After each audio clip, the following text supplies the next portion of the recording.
Hello and welcome to TLC Time. A reminder that that stands for, well, tender loving care of you and Thriving Leader Collaborative. I want today to explore community, which is one of the 6 pillars of well-being that we've identified at Thriving Leader Collaborative. When I think about community, it takes me right to that word belonging that we hear a lot about these days. You hear belonging as sort of the bullseye for diversity, equity, and inclusion. When all of those are coming together as they should be in an organization and any kind of community, then there is a sense of belonging. There's lots being studied about belonging. If you kind of Google belonging and want to go a little bit further, I would point you to Psychology Today has a fantastic study about belonging and the importance of it and how it comes to be, like ancestrally, why that is something that is important to us as humans. MIT has a fantastic study, and the National Institute of Health has a 2022 study on belonging. And I'm particularly fascinated by Stanford University, which has the Belonging Project. So I put those all out there as teasers for you of how to gain information about belonging. A lot of these studies, maybe half of what I've read, really points towards belonging with children and in the school environment. And the tie to one's self-esteem when there is a sense of belonging, which gets me back then to the topic today, or the pillar of well-being of community. So belonging, as if you dig a little deeper into these studies, and I'll be producing another article about this, when we have that sense of belonging, it elevates our well-being. So that's why community is one of our pillars of well-being. So what's that mean, community? When I was preparing to record this today, I thought about the different communities over the course of time that have served me well. And I wanted to share with some that bubble up. Playing a sport. In my 50s, I've been playing field hockey. So I played it in high school and college, and then found a community that had co-ed field hockey. And how fun was that, to be in my mid-50s going, hey, I can participate in this community. And it filled me up. I had a sense of belonging in this community. Another is courses, being in a learning cohort.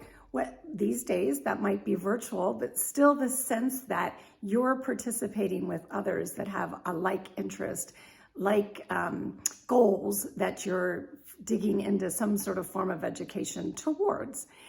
And so those are the 2 most important ones to me as of late.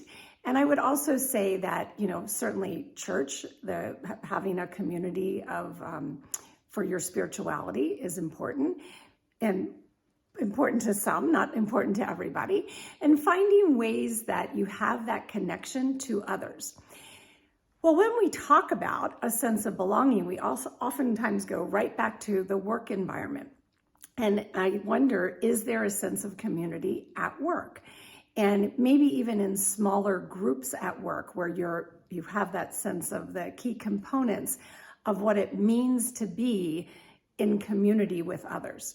So let's go through what some of those might be. So having a shared experience, a shared purpose. Certainly I expect that happens at work.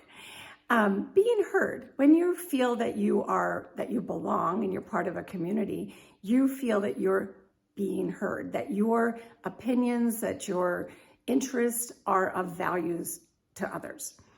And then there straight up are your values, having an alignment, feeling that alignment of values with others. That's what makes a sense of community feel quite robust, is that you're all pulling on the same rope and you have that aligned values that is the foundation for that particular community, whatever it is, whether it's the team sport, the learning cohort, what have you. A feeling of accomplishing something. Certainly when I've been a part of any kind of team, and I played softball well into my 30s, and I still lament not having that as a weekly practice to look forward to have that sense of community and that sense of accomplishment. Like, did we win? You know, what are we doing all together? How are we stretching ourselves? How are we growing? So that's a key component of a robust community, feeling a part of a robust community. Validation and feeling supported. Sometimes that's what the main benefit of being in community with others is, that you gain that validation, you gain that support that you might not find otherwise or in other places in your life. And so, gosh, you know, there was a time where I was a part of a community that knitted. And although I still knit, this particular group was in community to knit a pair of socks, which is not an easy feat for those who don't knit, or even those who knit know that it's not an easy thing. And so having that shared experience, that shared goal, and straight up the support that was needed in order for me to pull that off. So those are some examples of how community has served me well in the past. So that connection is what we're seeking. And I challenge you to think about where you find that connection, where you find that sense of belonging, where you find even the sense of being in service to others. That's also a key component of having a robust community or belonging to a robust community. So I will leave you with a final thought on that, and that is oftentimes in community and in being in service to others in community is what helps us feel valued. So that's our own internal sense of value, and also the value that we bring to others can be served in community with others.